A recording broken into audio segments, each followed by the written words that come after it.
ಶ್ರೀ ಗುರುಭ್ಯೋ ನಮಃ. ಕೃಷ್ಣಾಯ ವಾಸುದೇವಾಯ ಹರೆಯೇ ಪರಮಾತ್ಮನೆ ಪ್ರಣತಃ ಕ್ಲೇಶನಾಶಾಯ ಗೋವಿಂದಾಯ ನಮೋ ನಮಃ. ಹರೇ ಶ್ರೀನಿವಾಸ. ಶ್ರೀ ಗುರು ರಾಘವೇಂದ್ರಾಯ ನಮಃ. ಶ್ರೀ ಸತ್ಯಾತ್ಮತೀರ್ಥ ಗುರುಭ್ಯೋ ನಮಃ. ಶ್ರೀ ಜಗನ್ನಾಥದಾಸ ಗುರುಭ್ಯೋ ನಮಃ. ಎಲ್ಲರಿಗೂ ನಮಸ್ಕಾರ. ನಾವು ನಾಡಿ ಪ್ರಕರಣ ಸಂಧಿಯ ಸಂಕ್ಷಿಪ್ತವಾದಂಥದ್ದು ಅರ್ಥಾನುಸಂಧಾನವನ್ನು ನೋಡ್ತಾ ಇದ್ದೀವಿ. ಯಾವುದೂ ವಿಷಯ ಬಿಟ್ಟಿಲ್ಲ, ಎಲ್ಲ ವಿಷಯವನ್ನು ಕವರ್ ಮಾಡ್ಕೊಂಡ್ಬಿಟ್ಟು ಎಲ್ಲ ವಿಷಯವನ್ನು ಇಲ್ಲಿ ಪ್ರತಿಯೊಂದು ನುಡಿಯ ಅರ್ಥವನ್ನು ಹೇಳ್ತಾ ಇದ್ದೇನೆ. ಇದು ನಿನ್ನೆ 12 ನುಡಿ ಆಗಿದೆ, ಇವತ್ತು 13ನೇ ನುಡಿ. ಪೊಕ್ಕಳಡಿವಿಡಿದೊಂದೇ ಪೊಕ್ಕಳವಿಡಿದು ಒಂದೇ ನಾಡಿಯು ಸುಕ್ಕದಲ್ಲಿ ಧಾರಾಳ ರೂಪದಿ ಸಿಕ್ಕಿಹುದು ನಡು ದೇಹದೊಳಗೆ ಸುಷುಮ್ನ ನಾಮದಲ್ಲಿ. ಅದರಲ್ಲಿ ನಿನ್ನೆ ಹೇಳಿದಂಥದ್ದು ತುಂದಿಯಂಥ ಗಂಟು ಇದೆ, ನಮ್ಮ ವೃಷಣಾಸನ ಮತ್ತು ಹೊಕ್ಕಳು ಮಧ್ಯದಲ್ಲಿ ಕೆಳಗಡೆ ಗಂಟಿದೆ, ಅಲ್ಲಿಂದ ಸ್ಟ್ರೇಟ್ ಆದಂಥದ್ದು ಒಂದು ನಾಡಿ ಹೋಗಿದೆ, ಇದಕ್ಕೆ ಸುಷುಮ್ನ ನಾಡಿ ಅಂತ ಹೆಸರು. ಒಂದೇ ನಾಡಿಯು ಸುಕ್ಕದಲ್ಲಿ ಅಂತಂದರೆ ಎಲ್ಲೂ ಮುದುಡಿಕೊಂಡಿರಲಿಲ್ಲ, ಪೂರ್ತಿ ಸ್ಟ್ರೇಟವಾಗಿ ಇರ್ತದೆ, ಧಾರಾಳ ರೂಪವಾಗಿರೋ ಸ್ಟ್ರೇಟವಾಗಿ ಹೋಗಿದೆ. ಇದು ಸಿಕ್ಕಿ ಹೋದು ನಡು ದೇಹದೊಳಗೆ, ಅದು ಈ ದೇಹದ ಕರೆಕ್ಟ್ ಸೆಂಟರ್ನಲ್ಲಿ ಅದನ್ನು ಹೋಗ್ತಾ ಇದೆ ಆ ನಾಡಿ, ಅದಕ್ಕೆ ಸುಷುಮ್ನ ನಾಡಿ ಅಂತ ಹೇಳ್ತಾ ಇದ್ದಾರೆ. ರಕ್ಕಸರನೊಳ ಪೊಗಗೊಡದೆ ದಶ ದಿಕ್ಕಿನೊಳಗೆ ಸಮೀರ ದೇವನು ಲೆಕ್ಕಿಸದೆ ಮತ್ತೊಬ್ಬರು ಸಂಚರಿಪ ದೇಹದಳು. ಈ ಸುಷುಮ್ನ ನಾಡಿಯೊಳಗೆ ವಾಯುದೇವರು ಸಂಚಾರ ಮಾಡ್ತಾ ಇರ್ತಾರೆ ಅಂತ. ಅದೇ ಇಲ್ಲಿ ಉದಾನ ವಾಯು ಅಂತ ತಿಳ್ಕೋಬೇಕು. ಪ್ರಾಣ, ಅಪಾನ, ವ್ಯಾನ, ಉದಾನ. ಉದಾನ ವಾಯು ಇಲ್ಲಿ ಸಂಚಾರ ಮಾಡ್ತಾ ಇದ್ದಾರೆ. ಉದಾನ ನಾವು ಗಂಟಲದಲ್ಲೂ ಕೊಡ್ತಾರೆ, ನಮಗೆ ಮಾತಾಡೋಕ್ಕೆ ಶಕ್ತಿನೂ ಕೊಡ್ತಾರೆ, ಹಾಗೆ ಅವರು ಸಂಚಾರವನ್ನು ಮಾಡ್ತಾರಂತೆ. ಪ್ರಾಣ, ಅಪಾನ, ವ್ಯಾನ, ಉದಾನ.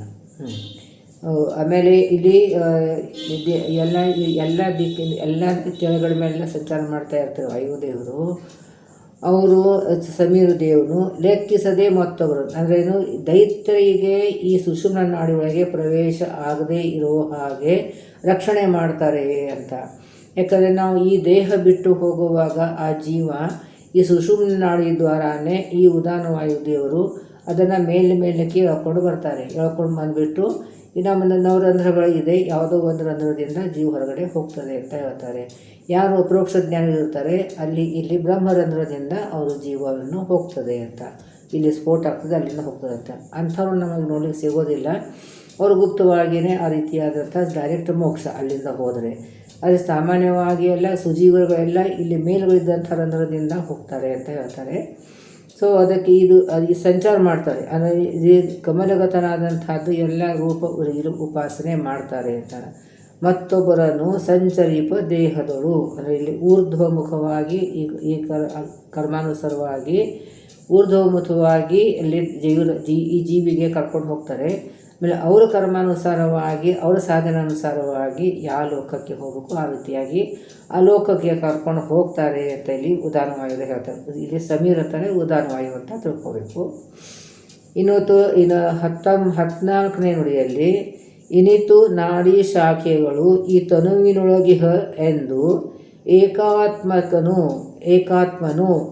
ದ್ವಿಸಪ್ತದಿ ಸಾವಿರಾತ್ಮಕನಾಗಿ ನಾಡಿಯೋಳು. ಏಕಾತ್ಮನು ಅಂತಂದರೆ ಇದು ವಿಶಿಷ್ಟ ವಿಷ್ಣು ಸಹಸ್ರನಾಮದಲ್ಲಿ ಬಂದಂಥ ಹೆಸರು. ಅಂದರೆ ಈ ರೀತಿಯಾದಂಥ ಭಗವಂತ ಒಬ್ಬನೇ ಇದ್ದಾನೆ, ಅವನ ಸಮಾನವಾಗಿ ಅಥವಾ ಅವನಕ್ಕಿಂತ ಹೆಚ್ಚಿನಾಗಿ ಯಾರೂ ಇಲ್ಲ, ಅವನು ಒಬ್ಬನೇ ಇದ್ದಾನೆ.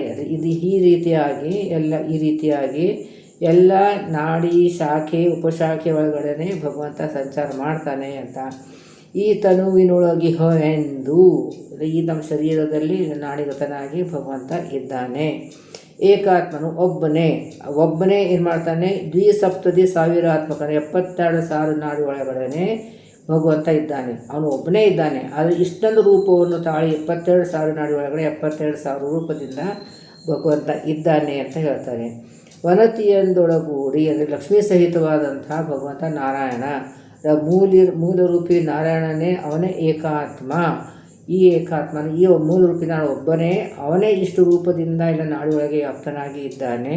ಲಕ್ಷ್ಮೀ ಸಹಿತನಾಗಿ ಇದ್ದಾನೆ ಅಂತ. ಅದು ಎಲ್ಲ ಕಡೆನೂ ಎಲ್ಲಿ ನಾವು ಭಗವಂತ ರೂಪ ಚಿಂತನೆ ಮಾಡ್ತೀವೋ ಅಲ್ಲಿ ಎಲ್ಲ ಕಡೆನೂ ನಾವು ಲಕ್ಷ್ಮೀ ಸಹಿತ ಅಂತಲೇ ತೊಗೋಬೇಕು. ಇಲ್ಲಿ ಸ್ಪಷ್ಟವಾಗಿರೋದಿಷ್ಟು ನಾವು ಎಲ್ಲ ಪಾಮರರು ಮರ್ತು ಬಿಡ್ತೀವಿ. ಅದಕ್ಕೆ ಅಲ್ಲೇ ಜಗನ್ನಾಥದಾಸನಿಗೆ ಜ್ಞಾಪಕವನ್ನು ಮಾಡಿಕೊಡ್ತಾರೆ. ನಾರಾಯಣನ ದಿವಾರಾತ್ರಿಯೊಳಗೆ ಈ ಪರಿ ವನಜಾಂಡದೊಳ ಅಖಿಳ ಜೀವರೊಳಿದ್ದು ಮೋಹಿಸುವ. ಅಲ್ಲಿ ಹಗಲು ರಾತ್ರಿ ಸಂಚಾರ ಮಾಡ್ತಾ ಇರ್ತಾರೆ. ಈ ನಾಡಿ ಒಳಗಡೆ ಸಂಚಾರ ಮಾಡ್ತಾ ಇರ್ತಾನೆ ಭಗವಂತ.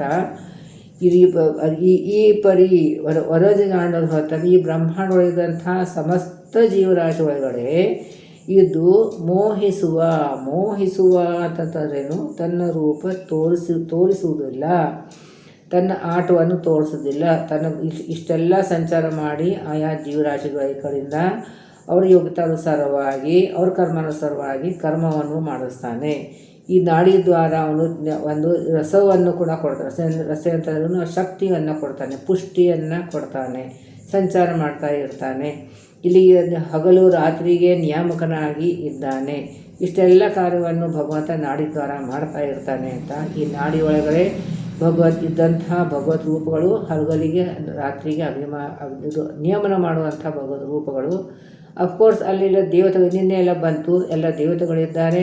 ದೇವತೆಗಳ ಅಂತರ್ಯಾಮಿ ವಾಯುದೇವರು, ವಾಯುದಂತರ್ಯಾಮಿಯಾಗಿ ಭಗವಂತ ಇಷ್ಟು ರೂಪದಿಂದ ಅಲ್ಲಿ ಇದ್ದಾನೆ ಅಂತ ನಾವು ಚಿಂತನೆ ಮಾಡಬೇಕು. ಇನ್ನು 15ನೇ ನುಡಿಯಲ್ಲಿ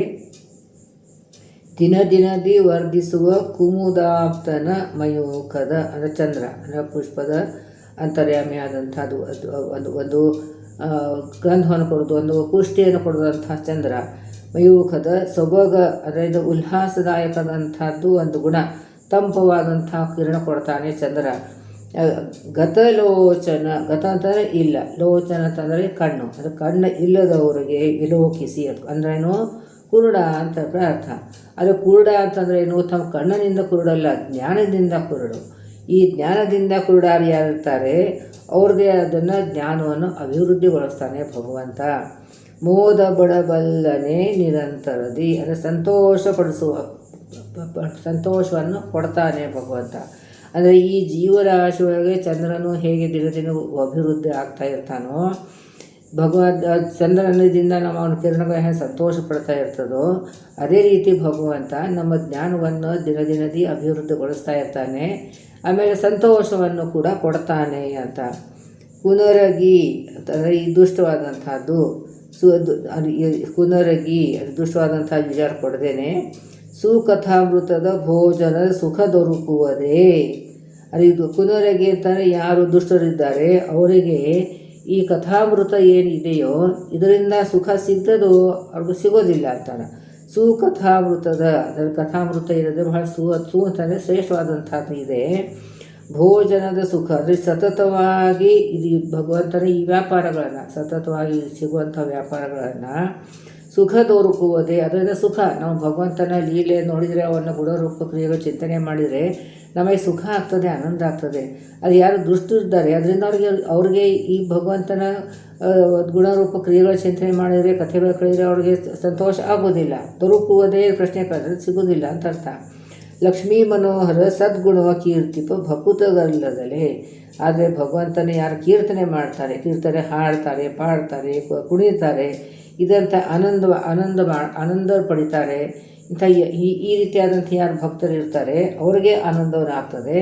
ಆದರೆ ಈ ದುಷ್ಟರಿಗೆ ಈ ಭಗವಂತನ ಗುಣರೂಪಗಳಿಂದ ಅವರಿಗೆ ಸಂತೋಷ ಆಗುವುದಿಲ್ಲ ಅಂತ ಹೇಳ್ತಾರೆ.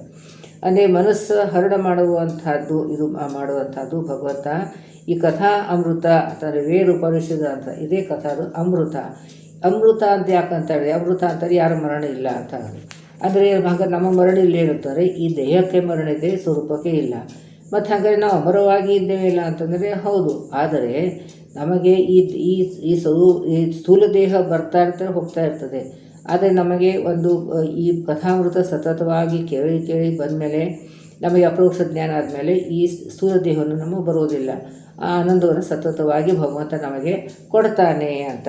ಸೊ ಇದು ಲಕ್ಷ್ಮೀ ಮನೋಹರ ಸದ್ಗುಣವ ಕೀರ್ತಿಬ ಭಕುತರಗಲ್ಲದೆ ಸುಖ ದೊರಕುವುದೇ. ಅಂದರೆ ಇಲ್ಲಿ ಸುಭೋಜನ ಕಥಾಮೃತದ ಭೋಜನ ಸುಖ ದೊರಕುವುದೇ ಅಂತ ಇಲ್ಲಿ ದುಷ್ಟರಿಗೆ ಹೇಳ್ತಾರೆ, ಅವರು ಸುಖ ಸಿಗುವುದಿಲ್ಲ. ಇದನ್ನೇ ಮುಂದೆ ಅನ್ವಯಿಸ್ತಾರೆ. ಅದು ಇದೇ ಸುಕಥಾಮೃತವನ್ನು ಭಕ್ತರು ಇರ್ತಾರೆ, ಅವ್ರಿಗೆ ಅದು ಸಂತೋಷ ಕೊಡ್ತದೆ, ಸಂತೋಷನ ಉಂಟು ಮಾಡ್ತದೆ ಅಂತ. ಆಮೇಲೆ ಇಲ್ಲಿ 16ನೇ ನುಡಿಯಲ್ಲಿ